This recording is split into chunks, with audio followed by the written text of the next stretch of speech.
Hello and welcome to Let's Talk About a series spotlighting esteemed leaders, authors, artists, marketers, creators, entrepreneurs, and brands, sharing their tips, expert advice, business, media, technology, and frankly, about life. I'm your host, Cynthia Nelson, three-time entrepreneur, Forbes contributor, investor, and advisor. Today, we're talking to Kim Gamez, serial entrepreneur and a woman with more grit in her pinky finger than most have in their whole being. Good morning, Kim, and thank you for joining us. Good morning. Thanks for having me. So, other than your five startups, which are your five kids, and I know one was born during one of your startups, so you had two startups going at the same time. You know, take us on a journey about how you started this kind of entrepreneurial career. You kind of fell into it, but what really was the original spark for being an entrepreneur?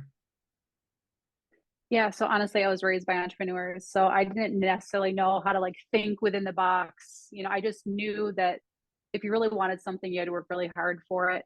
My parents were also real estate investors, so I actually dipped my toe into this thing called adulting right after my high school graduation. My dad said I had made enough money at my high school graduation party. It was a couple $1,000s. He's like, you could invest in a real estate in a rental property for that. And so I was like, okay.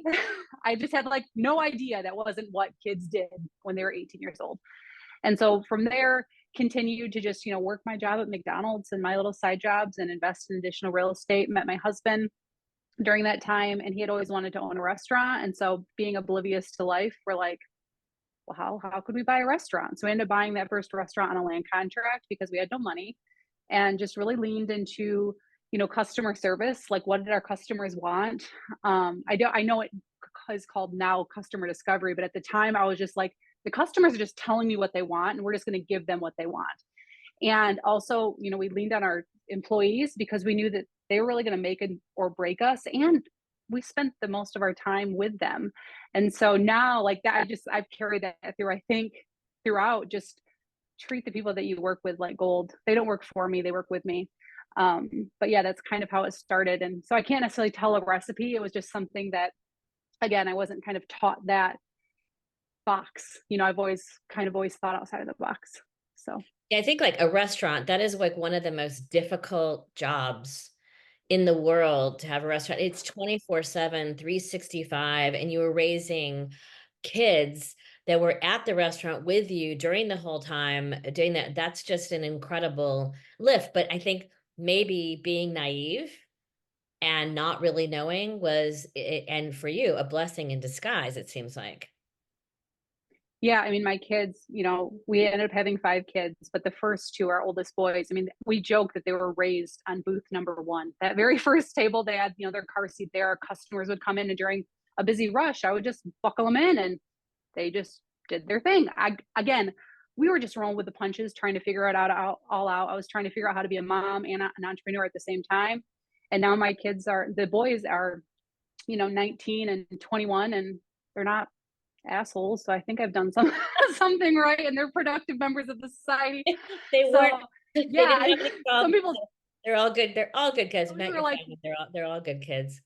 They're all good. I like it's it's the backbone of entrepreneurism, right? It runs in the family. As you said, your parents were that way. You're that way. I'm sure your kids will be that way. You also ventured into, and you're married to a Hispanic. You speak Spanish. You've raised your kids that way, and in that culture, you also developed a company called MiPadrino. So tell the audience like what that is actually about for the audience that's not Hispanic and doesn't understand what that means, why it was so culturally relevant at the time, and then what you did when you sold the company. yeah. So a little bit of background. So we had our one restaurant, then we had a second restaurant that had a banquet facility, and we were helping plan anything from weddings to funerals, for the banquet facility. And I was actually helping my niece plan her quinceañera, which, for those of you that aren't familiar, it's a coming of age celebration when girls turn 15. It's big like a wedding. I mean, the average quinceañera is around $20,000. And so I was helping her plan her quinceañera, and because I love the internet, went to the internet to be like, how do you plan a quinceañera? And I was shocked that there was really nothing online to help families plan. And so did a little bit of market research, realized there was like a huge market, like over 500,000 quinceañeras celebrated every year in the US. And I was like, well, holy crap. you know, how many tacos I have to sell to reach that many people? Like, let's focus. Let's try to build this thing. And so at the time I loved Shark Tank, and I'm like, oh gosh, I can raise money from investors. I can do this thing called an app. I, you know, didn't know these other really how to run these other businesses that I started. And so with that, I, you know, pulled together just an amazing team, and we launched MiPadrino, which was a marketplace to plan Hispanic celebrations. That idea, we wanted to have 50,000 users the first year, or excuse me, we wanted to have 600 users the first year, and we ended up having 50,000. The second year, we had 150,000. The third year, we had a million, and it just continued to grow. So. Yeah, it was an amazing, and then, during COVID, I know nobody was doing celebrations, but you ended up being able to exit out of the company and then kind of look at what is kind of in the future, what's happening now. And tell me about what you're doing now with your new company. Again, entrepreneur with more grit in her pinky than most people have in their entire fucking body. Sorry for the F-bomb, but just have to say it. Uh, uh, what is going on with, what have you discovered in this whole journey in this new company, Sober-ish? Yeah, so like you said, the company Mi Padrino was acquired in 2022, and with that, I said, I've done this rodeo now. We've had some successful, you know, exits. I am going to just sit back and enjoy this great opportunity that I had to work at Michigan State University. But with that, my mom struggles with alcoholism, and she was actually not doing well on her own. So I'm like, Mom, just move in with us. Like, this is a time in our life we'd love for grandma to be around all the time. And so with it, we started our own kind of sober-ish journey. We were exploring non-alcoholic alternatives. And, you know, for shits and giggles, I'm like, Mom, we should do like video reviews on these products that we're trying. And so we started doing video reviews, and a couple of the videos ended up going viral, and brands were reaching out for us to try theirs. And so it just turned into this really amazing kind of fun hobby with my mom. And in August, I was like, you know, we're creating some value for these brands. Like, I know we're sending customers to them. So, me with now my tech background, I'm like, I'm going to put up a landing page and actually track conversions on the site. And so in August, when I did that, I realized that we sent over $60,000 in sales, actually converted sales to brands in 1 month. And I was like, damn it. That's a business. Like, that's honest to God money. Like, this should be a business. Why does this thing not exist? So with that, heads down, started building what is now soberish.com. We're a marketplace for, you know, anyone who's on a sober-ish journey. So anything from just traditional non-alcoholic alternatives through hemp-derived products. Yeah, and so that's where we're at. And we launched officially in February. And we've seen, you know, crazy growth. I mean, we have anywhere between 40 and 100 orders a day come through the platform. And yeah, I just pulled some stats. We're reaching millions of people a month. And I just in April, I think we had like reached over 3 million people on our social media channels. So yeah, it's just been crazy. Again, more grit and a pinky finger. And all these different journeys, restaurant, Me Padrino, Soberish. You've had to go out, I know, and raise capital before with, traditional, some angel investors, some traditional VCs, any, good, bad, and ugly of doing that. And then now, kind of second part, how you're actually going out and kind of gaming the market and getting all the free money that's out there. So first on the kind of raising capital in the traditional way, and what you could give as advice for existing entrepreneurs, female, non-female, like what you've seen, good, again, good, bad, and ugly. Yeah, so just like in the traditional, you know, small business arena, there's opportunities with, you know, credit unions and such to, you know, apply for a loan just as if it was a home, just for a business loan. There's great opportunities with like the SBA to back those loans in case you don't necessarily have collateral or what have you. But when you're talking about tech, that's a different beast. Banks aren't going to just lend you money because they essentially think they're investing in air. Like, there's nothing they can take back if the shit hits the fan. And so with that, you know, for Mi Padrino, we ended up raising a couple $100,000 from friends and family, and then close to $2 million from, you know, angel investors and VC investors. And again, with the acquisition of that company, I thought, if I ever do a company again, there is no way I'm raising outside capital.